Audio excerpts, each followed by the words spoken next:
और सबकी राय बात से, आम सहमति से ही कोई बात की जा सकती है। दूसरी बात यह है कि अगर सरकार ने इस संबंध में कोई निर्णय नहीं लिया 31 दिसंबर 2024 तक, तो निश्चित तौर पर जनवरी में हम इस मामले में एक संपूर्ण संघर्ष की बात करेंगे और भारत सरकार को नोटिस देंगे कि भाई ये 1 जनवरी 2026 से जो हमारी तनख्वाहें बढ़ने वाली हैं उस दिशा में चूंकि आपने कोई कदम नहीं उठाया है, इसलिए मजबूर होकर के हमें संघर्ष के रास्ते पर जाना पड़ रहा है।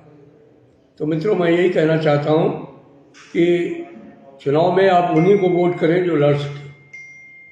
हमें पूरी आशा है कि आप मजबूती से ऑल इंडिया रेलवे फेडरेशन के हाथों को मजबूत करेंगे और हम आपको ये विश्वास दिलाते हैं कि चुनाव जीतने के बाद हमारे हाथ में जो सबसे पहला एजेंडा होगा वो हमारे सरकारी कर्मचारियों के वेतन बहाली का होगा, वेतन वृद्धि का होगा, उनके भत्तों की वृद्धि का होगा, मल्टीप्लाइंग फैक्टर चेंज करने का होगा।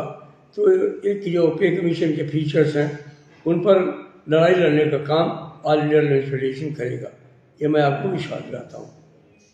मुझे आशा है कि सरकार अशांति नहीं चाहेगी और शांति से इस पर कोई फैसला करने का मन बनाएगी। हम सरकार से भी आशा करते हैं। दूसरा सवाल हमारे यूपीएस के बारे में है।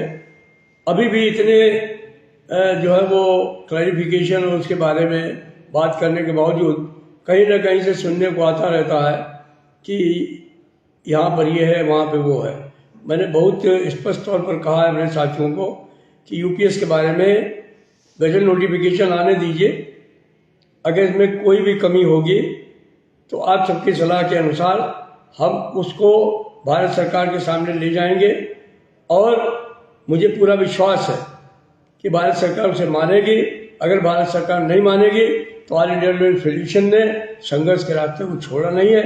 हम एक एक चीज़ जो ओपीएस में है उसको चाहे जो ये नाम रख दें, उस पेंशन स्कीम में हम लोग ओपीएस की हर चीज़ को पूरा कराने का काम करेंगे। ये भी ऑल इंडिया रेलवे फेडरेशन का आपको पूरे तौर पर आश्वासन है और आप जानते हैं कि हम लोग जो कहते हैं वो करते हैं। हमारा कोई राजनीतिक मंतव्य नहीं है कि हम किसी चीज़ को कंडम करें या किसी चीज़ की बड़ाई करें। हमारे लिए जो भी हमारी सोच है वो हमारे 1 जनवरी 2004 के बाद जो बच्चे और बच्चियां भर्ती हुए हैं सरकारी विभाग में या भारतीय रेल में, वही हमारे लिए जो है वो महत्वपूर्ण है और उनके जो है वो समस्याओं को हल करने का हमने हमेशा प्रयास किया है और ये समस्या 80% हल हो चुकी है। जो 20% बचा है उसको भी हम हल करा करके आप लोगों के सामने रखने का काम करेंगे, आप लोगों की झोली में डालने का काम करेंगे। तो ये 2 विषय ऐसे हैं जो कि लोग अक्सर सवाल पूछते हैं, तो मैंने आपके सामने रखने का काम किया। अभी मुझे एक बात अत्यंत पीड़ा के साथ ये कहनी पड़ रही है कि चुनाव है, हर किसी को चुनाव लड़ने का हक है, वो लड़े, हर किसी को अपना प्रचार करने का हक है, वो करे, लेकिन दुष्प्रचार करना, झूठा प्रचार करना, ये चीज़ें अच्छी नहीं है।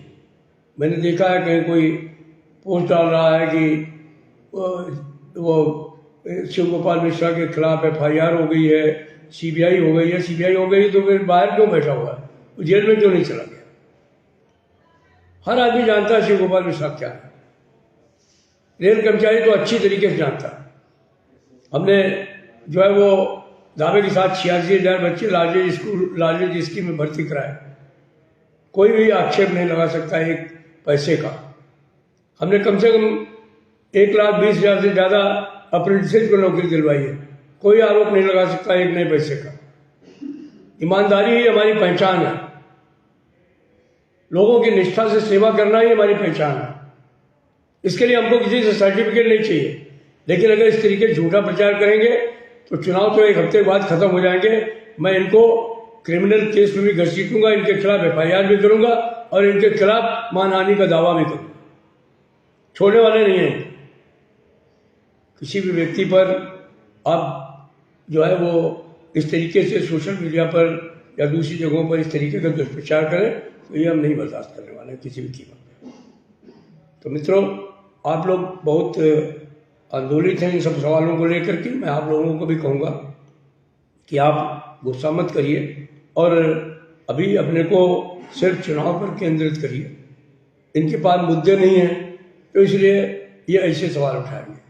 हमारे पास मुद्दे हैं कि हमें आपका वेतन आयोग लाना है, हमें रेलों को निजीकरण से बचाना है, हमें आपकी ड्यूटी के घंटे 8 कराने हैं, हमें आपकी आवासीय व्यवस्थाएं ठीक करानी है, हमें आपकी प्रोन्नतियाँ करानी है, हमें आपके जो वर्क प्लेस हैं उनको ठीक कराना है, हमें महिलाओं को वर्क प्लेस पर सेफ्टी देनी है, उनका सीशियल का कटा हुआ हिस्सा उनको वापस कराना है, हमें आपके पास में आपके माँ बाप को ले जाने की सुविधा दिलवानी है।